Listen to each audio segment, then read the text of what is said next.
What is up? And welcome in here to the Monday Night Football Bets show here, presented by FTN Bets, of course, FTNBets.com. Go check out everything we have to offer, including some fantastic tools, along with great insight, including from yours truly. The player props tool, which I put together each week, has all the player prop information for you for every game out there, including tonight's contest, which we're going to break down 5 player prop bets that I like. Also going to talk a little bit about the line, the over-under, some trends that we know from all of that here too on the show today. Also remember, hey, fantasy football is in full swing. It was quite a week for fantasy football purposes, but you can get all the fantasy football information you can get your hands on over at ftnfantasy.com. Promo code RATPACK works for all of the FTN sites. Get you a discount. I like discounts. I'm cheap AF, so give me those discounts. Nothing like getting something a little bit cheaper. It's like a victory, right? I found a promo code, so I got it cheaper. But ftnfantasy.com, ftndaily.com, we have guys winning lots of money. David Jones just won a lot of money yesterday. A lot. Like 6 figures, a lot. Was very close to a 7-figure payday. And he just used all the plays that he had in his article. I mean, shame on us for not playing the exact same stuff as David Jones, but his lineup went off and cashed in a big way. So you can get that over at ftndaily.com. There's time to get some lineups together for tonight's showdown slate as well. Before I dive into all this information, wanted to talk about the injuries, as I tend to do on Mondays on this here show. Probably the biggest injury that will impact us going forward, football purposes, fantasy purposes, etc., is Kareem Hunt suffering what is believed to be a grade 2 calf strain. That's typically a 4 to 6 week absence. He'll be heading to injured reserve. He will miss time. That move has not officially happened, but that is the anticipated move there for the Cleveland Browns. They are scraping the bottom of the barrel at running back, and they have a game on Thursday. Quick turnaround here. Baker Mayfield also banged up, but this is just going to be an ongoing thing for Baker Mayfield. He needs surgery. He's not going to get that surgery until after the season is over. So those are the breaks there, unfortunately. So he's going to wear a brace the rest of the season. He may have another injury as we go forward here.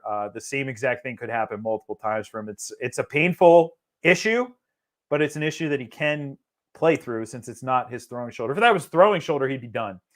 So you have that there for the Cleveland Browns. Of course, Antonio Gibson dealing with the shin injury. This is going to be something that, unfortunately, the nature of the industry, or the injury that is, he needs time. He needs time to heal, and you don't get that time during an NFL season. So he's going to have to play through it. Just a friendly reminder, J.D. McKissic is the passing down back. So, of course, in games where they play from behind, like this past game, he's going to look like he's great for fantasy purposes. But in games where they do play from the lead, he's not going to get the workload that you're anticipating. I mean, the bulk of his fantasy production yesterday did come from the passing game. So it is something to note. Passing down backs are volatile for fantasy purposes. As of right now, I don't know if they would actually use Jared Patterson as the feature or as an early down back if Antonio Gibson didn't play. But it looks like Gibson's just going to play through this injury. So that is big right there. A couple other, smaller injuries out there, but really Kareem Hunt is the biggest one. That was the big story of the day. Let's dive into tonight's action because we're not through with week 6 just yet. This was a week that, well, we probably want to forget for a number of reasons. The injuries were absolutely devastating. Of course, we had other situations going on as well heading into the week, Urban Meyer, and then, of course, the John Gruden situation. Quite a week, no doubt about it. But this should be a fun one to round out this action. Of course, Buffalo and Tennessee. Current odds showing Buffalo -6. My projections have it -6.5. Actually have them slightly favored by slightly more. It doesn't necessarily mean I'm going to take Buffalo here. I think this is a no play for me. But I will say right now in the season, Buffalo's 4-1 against the spread. Tennessee 3-2 against the spread as well. So both of them have done fairly well against the spread. It does look like a Buffalo game, though, no doubt about it. Over under 53.4. I have it, or 53.4 is what I have it at. 53.5 is the over-under. Nobody does 0.4. So I'm right on. I would not play this one at all. Right now, Buffalo 2 overs, 3 unders on the season. Tennessee 3 overs, 2 unders. So I don't want to mess with that one. Really not messing with anything in terms of the game. I think the action here really is in player props. Remember, if you want to shop around for the best lines, whether it's for the games themselves, for player props, for futures bets, whatever they are, you can use the prop shop over at ftnbets.com. Don't have to be a subscriber to use it. It's free. And it's a search engine, basically. It's the Google of sports betting.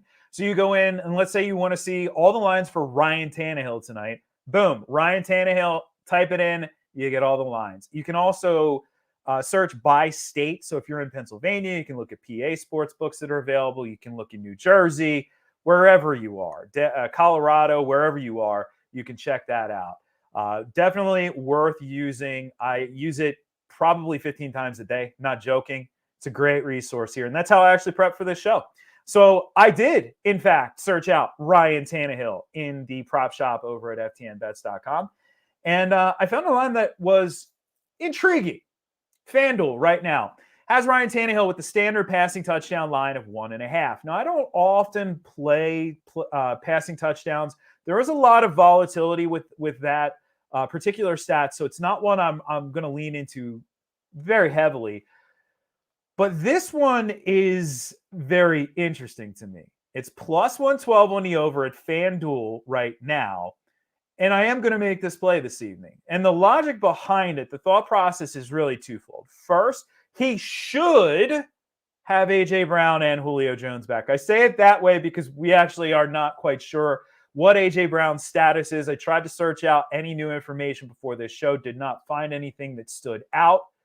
So we should have him back in the mix. Now, that's not guaranteed he plays, but that helps. Having your top 2 receivers helps. It's not the entire thing, though.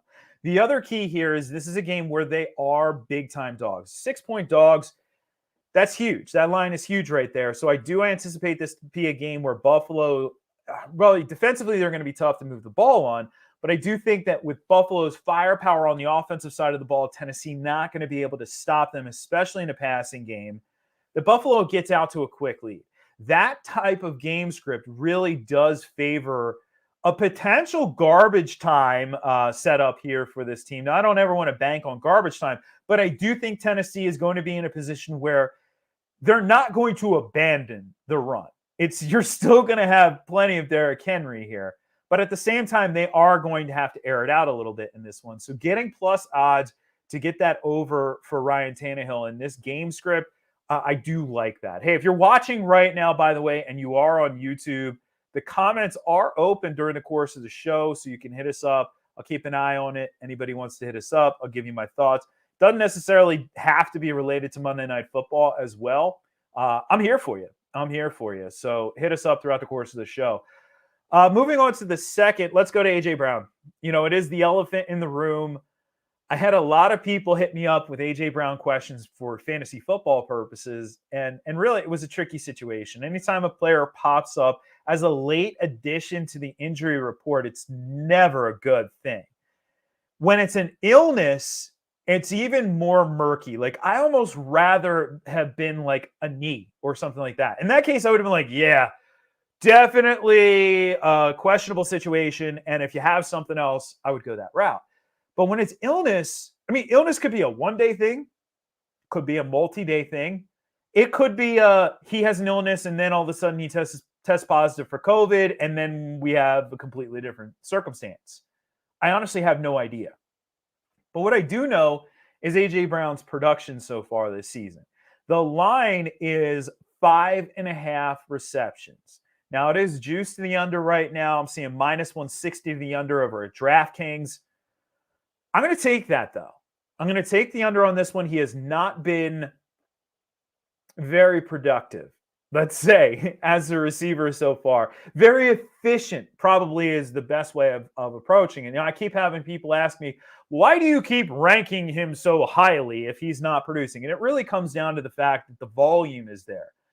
I use volume first and foremost. Efficiency is after the fact. because efficiency can go up and down, but volume is much more sticky for these guys. So that's where I tend to lean on when I'm looking at things for fantasy football purposes. The volume's been there for A.J. Brown. It would make sense that the volume is there, especially with Julio Jones banged up. But now you get both of them back into the fold. And if anything, that's actually good for A.J. Brown. Doesn't have as much of the attention. My fear heading into this game was that A.J. Brown would be shadow covered by Tre'Davious White. I think if Julio is out there as is anticipated, then you're not going to have that shadow coverage. Now, it doesn't mean you completely escape Tre'Davious White throughout the entire course of the game, but you're not going to see him every down like you potentially could have, which is a good thing there for A.J. Brown. But at the same time, 5.5 receptions is a very big line. I think this is 4.5 receptions. It's a no play. 5.5 receptions. Give me that extra reception. I'm going to take the under on this one. So there you go. We got an under on that. So we got Tannehill on the over, passing touchdowns. We got A.J. Brown on the under. And I don't know if necessarily there's a direct correlation between those two, if you were thinking that. But A.J. Brown on the under on receptions made at 5.5. All right, let's move over to the Buffalo side of this contest. We have seen, I really think, the backfield crystallizing in Buffalo. Zack Moss has asserted himself after that big-time surprise in week 1 where he was a healthy scratch that he ended up not being healthy for, but whatever. I digress on that. Then he comes back. We see a little bit of a committee between him and Devin Singletary. Then Moss just takes over. And really last week, we saw that in full swing. Singletary barely played in that contest. So last 2 weeks, 14 carries, 11 carries. There is a line of 11.5 rushing attempts out there on a bunch of sports books for Zack Moss, but this is why we shop around. Shop around not only for the best line, but also for the best price. You can get better odds. And it may seem like you're nickel and diamond, but you know what? Honestly, this adds up over the course of a season. If you can get better odds in a place, then you go after those better odds. So with Zack Moss rushing attempts right now, I'm going after the line as opposed to the odds on this one. FanDuel has him at 10.5. A lot of books have him at 11.5, and I think 11.5 is a perfect line. It really puts you to a decision, which for me, the decision is ultimately going to be a no play on that one. But when I get 10.5, it's minus 130. Okay, juice to the over. I'm still going to go after this one because of what we've seen the last 2 weeks and the anticipated game script. Do I think Zack Moss has 20 carries in this one? No, of course I don't. But 11, 12, that's right about where I am on that one. That's why that 11.5 line is perfect, and I don't want to play that. But I'll take, you know what? I'll take the juice on, and I'll bet that 130 on the over on rushing attempts. The thing I like about rushing attempts, I know I say this every week on this, but if you're new watching the show for the first time, I don't have to predict efficiency. Like it's not 10.5 and whatever 44.5 rushing yards or something like that. I don't have to predict efficiency. All I have to do is predict volume.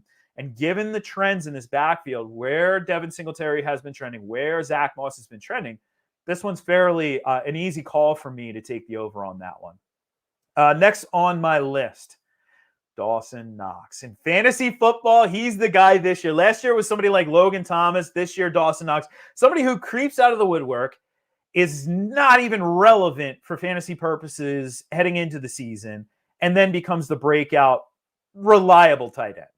You know, he's very, very, very reliable so far. And that reliability, it does factor into player props. So right now I'm seeing, again, shop around. I'm seeing 2 different lines on him. I'm seeing 35.5, 36.5. Give me the lower line and give me the over on that line, especially when I get minus 110 on the over. Very surprised to see that one. FanDuel right now, minus 110 on the over, 35.5. Dawson Knox has topped this line of 4 of 5 games this season. He's averaging nearly 5 targets per game. It's just under 5 targets per game. The connection is there. The volume is there. We saw last week he was making big plays as well for the Buffalo Bills. Has that nice connection with Josh Allen. Josh Allen is not afraid to throw the ball to him. And what's interesting, too, is that as Knox has asserted himself, we've seen a little bit less of Cole Beasley. He almost faded into complete obscurity last week. We know that can change quickly, by the way. If you're thinking for fantasy football purposes, Adam Thielen's a prime example. His target volume decreased over the last 2 weeks, and then, yesterday goes out, has a monster day. So it can change. Things change very quickly in fantasy and in football in general and sports betting. They change very quickly. Heck, you could go from having an easy cover from Tampa Bay at -6.5. You go from having an easy cover to all of a sudden Nick Sirianni going for 2 points, converting it, and you get the backdoor cover from the Philadelphia Eagles. Things change quickly in football. But let's go to the last one here. Stefon Diggs. Not what we've signed up for this season so far. Week 4 was fine against Houston. Really solid outing in that one. But in the other 4 games, he has failed to top 70 receiving yards. Now, the volume is there. But the thing about Buffalo this year especially, they're just spreading the ball around. You know, I guess I underestimated the impact that Emmanuel Sanders would have on this offense. He is certainly much more of a factor for this offense than what we saw John Brown as the last 2 years, or, you know, Gabriel Davis last year, for example. He's still on the roster, but Manny Sanders is way ahead of him. Also did not expect Dawson Knox to be as big of a factor. So when you don't have to lean on just one guy, hey, DeAndre Hopkins is going through this right now in Arizona. When you don't have to lean on one guy, well, you don't have to lean on that one guy. It doesn't mean that he's gotten worse in the process. It's just we can't necessarily trust the elite output for Stefon Diggs. So I look at the lines right now. I'm seeing 83.5 at DraftKings. That's a big line for a receiver. You know, anytime we get up over 80 yards, I'm keying in on that receiving yards, rushing yards, keying in on that line and seeing, is this player worth that line? And I don't know if Stefon Diggs is worth that line right now. So, like I said, under 70 receiving yards in 4 of 5 games. Now, this is a soft matchup. I do like, you know, this matchup when we see him up against Janoris Jenkins, for example. Janoris Jenkins he's allowing catches left and right here. He's not really shutting anybody down. But then the question goes back to, do they need a monster game out of Stefon Diggs? I don't know necessarily that they do. I think this is a game, as I said, that Buffalo gets out to the lead. Buffalo gets out to the lead. How you sustain the lead, you know, taking shots downfield to Stefon Diggs, peppering him with targets left and right, or hammering the ball on the ground. You know, we talk about this for DFS purposes. When you're playing a showdown lineup, the lineup has to tell a story. And I know that may not compute to some people if you haven't heard that phrasing before. But really, like, if you're saying, I think Josh Allen's going to have a great game and I'm playing Tennessee's defense, well, that's a conflicting story. I know that's an obvious one. Or for example, like, you're going to use Ryan Tannehill and Buffalo's defense.